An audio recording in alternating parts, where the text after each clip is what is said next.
lovely people, and welcome back to this week's new video. As you can tell by the title, I am doing my November wrap-up. Oh my god, it felt weird because in October I did a lot of reading vlogs. That's why I didn't do a wrap-up, so it was strange not doing a reading vlog and now doing a wrap-up. But anyway, I read a total of 14 books. I have my notes here on my lap, so let's just get straight into it. The first book that I read was The Demon in the Wood by Leigh Bardugo. This is actually a prequel novella to the Shadow and the Bone trilogy, and it is about how the Darkling became the Darkling. Pretty self-explanatory. I didn't have any thoughts except to say that, quote, "I'm low-key a Darkling stan and I can't wait to see Ben Barnes play him." And I gave this novella 3.5 stars. I don't usually give novellas star ratings or any thoughts, but the novellas that I have read in November, I have some thoughts and definitely some ratings. The second book I read was They Called Us Enemy by George Takei, along with Justin Eisinger, Stephen Scott,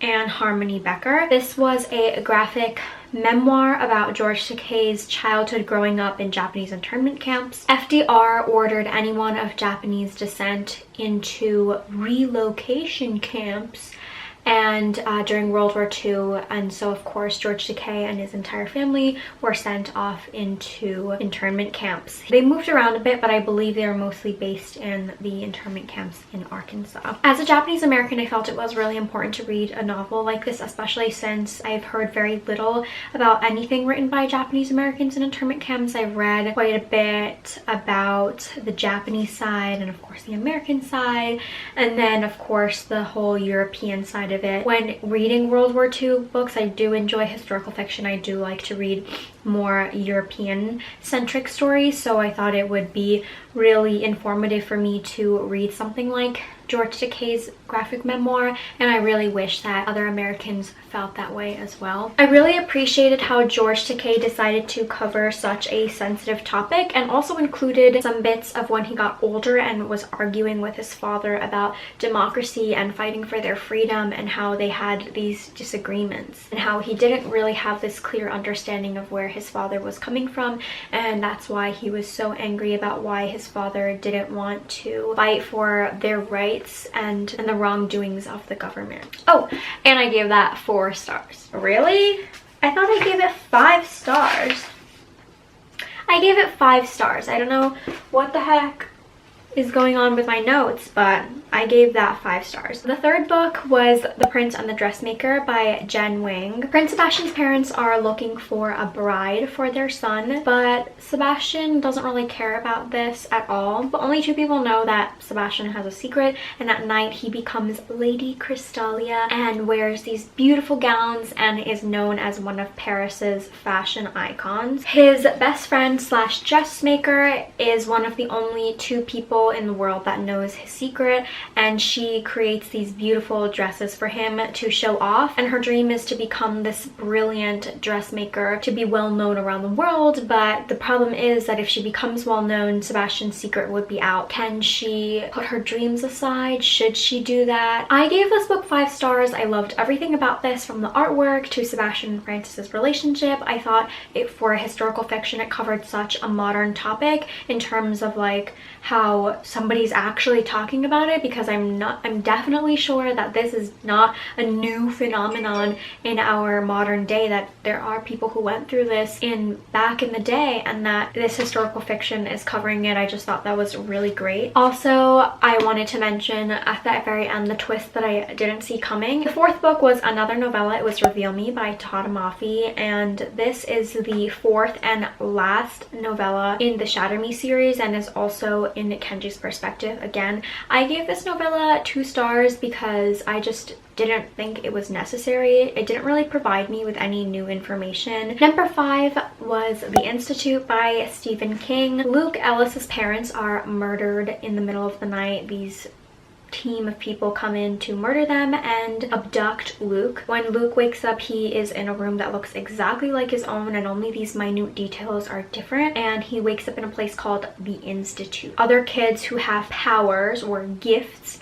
like telepathy and telekinesis are there, just like Luke. A woman named Mrs. Sigby runs the whole operation there, and the staff there are responsible for extracting the kids' powers and using them for their own agenda. There's a front half, which is where you first arrive, and then when you get taken to the back half, you're like never seen again. It was really interesting to see a reason for why thousands and thousands of children in the US go missing. It was a very scary thought that this is like why they're going missing, but nonetheless it was really interesting to see. Because this book is mainly about children, it was just really interesting and like awe-inspiring, I guess, to see this immense strength emanating from them throughout this whole book, because it's the kids against the evil adults, and how these kids knew like their powers and their strengths, that together they can become one. And with Stephen King, he's such a genius. All his books, like everything just seems kind of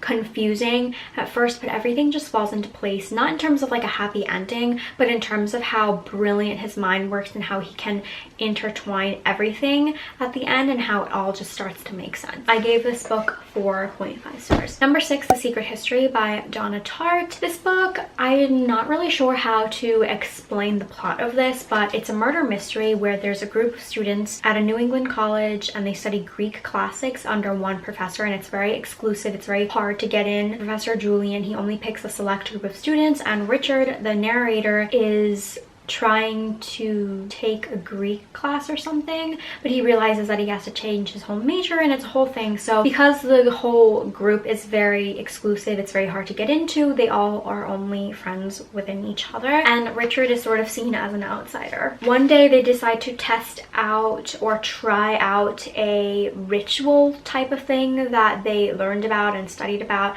and from there everything just starts to go wrong. They start to delve into like evil, obsession, and just a whole lot of confusion. This is a really melancholic tale. Donna Tartt did a really good job of keeping me out throughout the whole book. I was so immersed into this whole book because of the way that she was describing things. She did a very, very good job of that, and I had such difficulty putting it down. It did take me a while to finish the book, but every time I picked it up, I couldn't put it down. I always like try to read it before bed and then go to bed really late because I couldn't stop reading it. Because of the way that it was written, I felt like I was there every step of the way with the group, that I was there in that freezing cold winter, that I was there murdering Bunny, which isn't a spoiler, it's in like the first 2 pages of the book. I did give this book 5 stars because of just how beautiful it was, but the only thing was that I felt like the ending was a little bit dragged out and unnecessary, because she goes into how like, oh, this person ended up here and blah blah blah. I didn't feel like it was necessary, but I still thought the book was really good enough to give 5 stars. The next 5 books, I'm just going to mention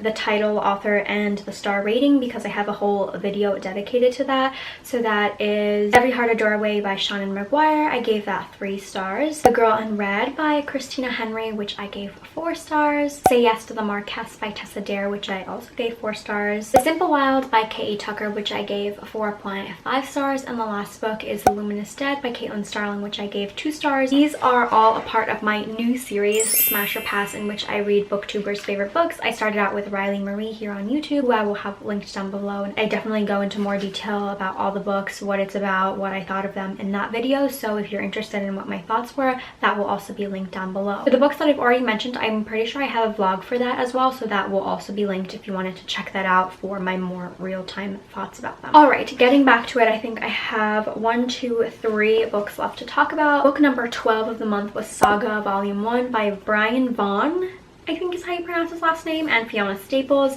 I gave this book 4 stars. It's based in a sci-fi fantasy world where 2 beings from opposite ends of a intergalactic war fall in love. So they're supposed to be enemies, but they fall in love, and they bring a child into this world. They're running and hiding as fugitives to protect their child and their love. This graphic novel is definitely for adults. It gets very explicit and sexual and vulgar. I enjoyed how badass Marco and Alana were, and how they were just all about protecting themselves and especially their child, and how even though they grew up knowing that they were supposed to hate each other, that they fell in love. I had to get volume 2 right away, which I have already read. Book number 13 was Anya's Ghost by Vera Brosgol. This is also another graphic novel, and it follows Anya, who fell down a well for a couple days and was stuck with this skeleton, or what she thought was a skeleton that turned up to have a ghost as well. Anya is in high school and she's self-conscious about her body. She is Russian and she's embarrassed by her family and like her people. She's struggling to get good grades and she is just trying to get her crush to notice her. So like pretty typical high school problems. Her new friend asks like, oh, I can totally be your friend, like I can help you out, just let me stick around and explore your world. She obliges, except she's not quite sure what she got herself into. I gave this book 3 stars. It wasn't at all what I was expecting, especially how the ending turned out to be and the twist, but I really thought it was interesting. I really like the artwork. It was all like black, white, gray, and served for like a creepy ghost story. I also liked how the author, she decided to cover these high school issues and really teaches you at the end that you shouldn't have to be embarrassed of yourself and change how you are and who you want to be just for the sake of others and fitting in. The last book that I read was Bloom by Kevin Panetta and Savanna.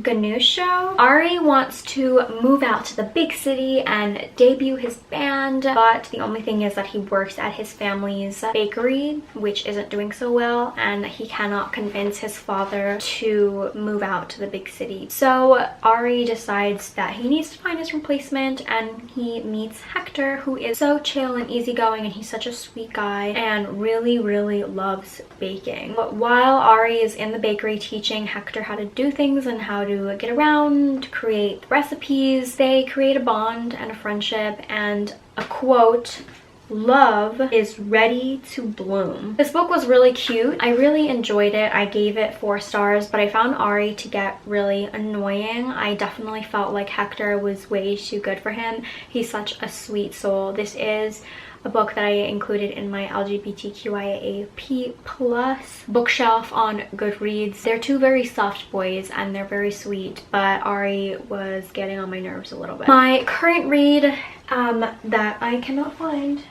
Hello? I'm including it because I started it at the end of November and it's taking me way too long to get into this, just like it did with The Secret History, but like it's sad because I literally only read 3 pages yesterday. This is what I'm reading right now, along with some other graphic novels that I want to start, but this is also a Donna Tartt's book and it's about to be a movie with Ansel Elgort, which is why I wanted to get into it. I'm not very far into it, as you can see, but from what I can tell, from what I've heard about this book, it starts out with Theo, who is at the time 13 years old, and he is in this crazy accident at a museum with his mother, and he survives, but his mother unfortunately dies, and his father abandoned the family like months ago, so he doesn't know where the heck he is. He gets like picked up by child services and he's left in the hands of a wealthy family friend. I'm not really quite sure about that, and the wealthy family friend like leads him into this whole new art world or something. The Goldfinch I think has to do with a special painting that was at the museum. It says that he clings to one thing that reminds him of her, a small, mysteriously captivating painting that ultimately propels Theo into the art underworld. As an adult, Theo moves silkily between the drawing rooms of the rich and the dusty labyrinth of the antique store where he works. He is alienated and in love and at the center of a narrowing, dangerous world. I definitely wanted to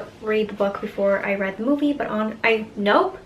I definitely wanted to read the book before I saw the movie. I'm not quite sure when that's coming out, but this book is almost 1,000 pages. I hope you enjoyed. Please let me know what books that you read in November. If you've read any of the ones that I have, make sure to check out the videos that I've mentioned down below as well. Give this video a big thumbs up and subscribe if you did. I love making bookish content, and I'll see you guys next time.